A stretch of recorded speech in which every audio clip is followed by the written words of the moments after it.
Sarado pa rin sa mga motorista ang Bucana Bridge sa Davao City. Yan ay sa kabila ng inaasahang pagbubukasan nito kahapon. At para sa update, live mula sa Davao City, aniya sa frontline sa balita si Bril Montalvo ng News 5 Mindanao. Bril, bakit nga ba naudlot ito?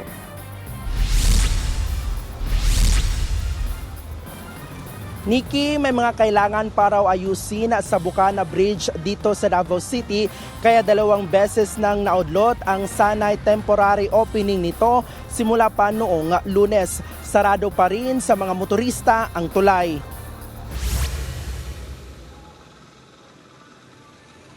Noong December 4 lang ng personal na ininspeksyon ni Pangulong Bongbong Marcos itong Bucana Bridge at inanunsyo na sa December 15 o kahapon bubuksan ito.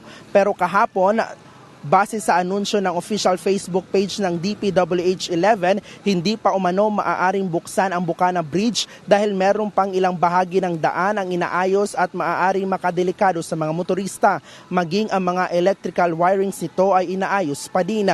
Dagdag ng DPWH, sinabi nito na kaninang alas 6 ng umaga sana bubuksan ang tulay sa halip na kahapon pero hindi pa rin dahil dito nagkaroon ng bahagyang kalituhan sa mga Davaoenyo ang mga biglaang anunsyo.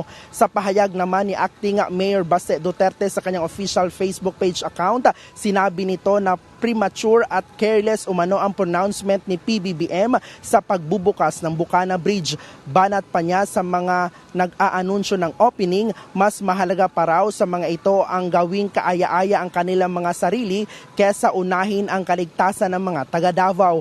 Nasa jurisdiction pa rin umano ng DPWH ang nasabing kalsada at hindi pa opisyal na na-turn over sa LGU dahil hindi pa umano ito tapos. Dagdag pa ni Mayor Baste, alam pa ba ng DPWH ang kanilang trabaho? 2 lanes pa lang din ang natapos sa halip na 4 lanes ang kalsada nito sa Bucana Bridge. Inaasahan pa sana na sa March 2026 pa tuluyang matatapos ang kabuuang ang nasabing daan.